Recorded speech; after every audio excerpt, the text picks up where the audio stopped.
Hey everybody, we're back with part 3 of Death and Rebirth. I hope you're all doing well. Hope you're having a great weekend. It is blazing hot everywhere.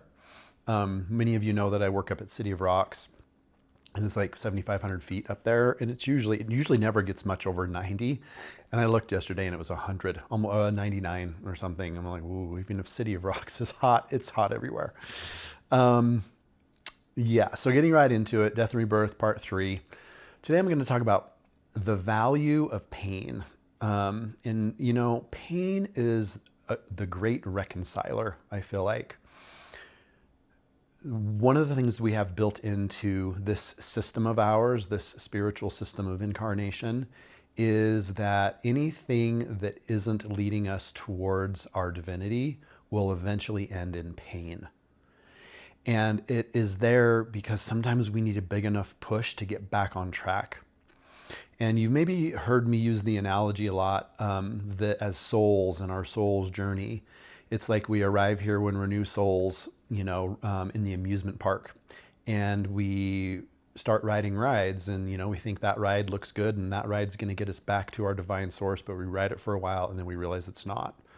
And then we ride another one for a while and realize it's not. And that analogy is just so good because sometimes we're on that ride and we're, it maybe in the beginning it's great, but then it becomes disappointing or things don't start to work out. And we kind of abandon that ride on our own.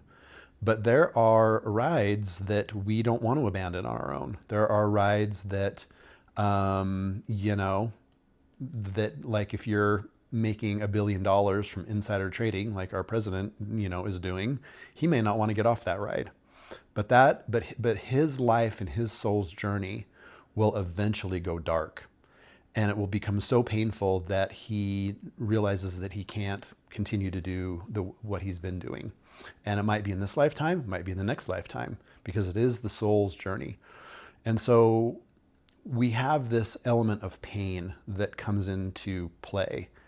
And one of the great, amazing things that comes from pain, and to really keep in mind to deploy and to practice as much as we can, is as we become older and older souls, whether we can remember all of the rides on the amusement park from all of our other lifetimes or not, it's in there. It's in our soul's memory somewhere.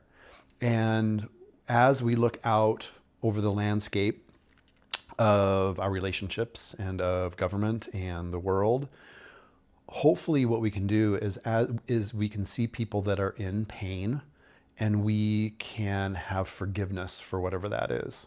So we can have forgiveness for the addict that is in pain, knowing that he or she is in that place because they are pursuing a path that is not going to lead them to their divinity.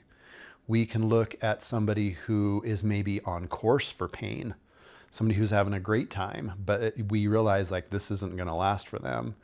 And this is gonna, when this falls for them, when this goes south, it's gonna be painful for them, right? We can almost see that in young people, like with kids having poor behaviors that they think are so wonderful and cool right now, but it's like this is not going to end well for you, kiddo. We can have compassion, and the next step in compassion is forgiveness for that, because that's how we all learn. We could easily judge people that are, causing fuckery in our life or in our government or wherever. But ultimately, they're learning from the same kind of cycle that we're all on. I mean, I know fully that the life that I'm living right now, it's not 100% on track, right? And so there's part of my life, maybe large or small or in the middle, that will start to turn uncomfortable. And it's up to me to decide, like, okay, this is not resonating, this is not flowing, this is becoming disappointing, this is whatever. Do I want to continue to ride this ride and, have the nudge turn into a shove, turn into a 2x4, turn into getting run over by a truck by the universe finally, because the pain increases as we don't listen. It increases and it increases. Um, and so pain is this great reconciler. It is the great equalizer. And in that place where we get to have this human experience where there is a lot of disappointment, all the way from a small amount of pain to a large amount of pain, we're all kind of on the same, we're all on the same assembly line, if you will. And instead of being assembled, in many cases, we're being disassembled. We're removing the things that don't work. We are, by process of elimination, riding all the rides in the amusement park and realizing that it's not that, it's not that, it's not that. And each time hopefully coming back to ourselves, back to our center, realizing we have a center.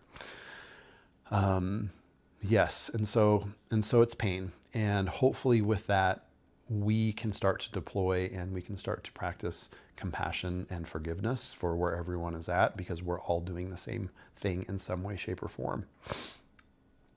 All right, so we're at time. I can't wait until next time, and I will hope you all have a great week coming up.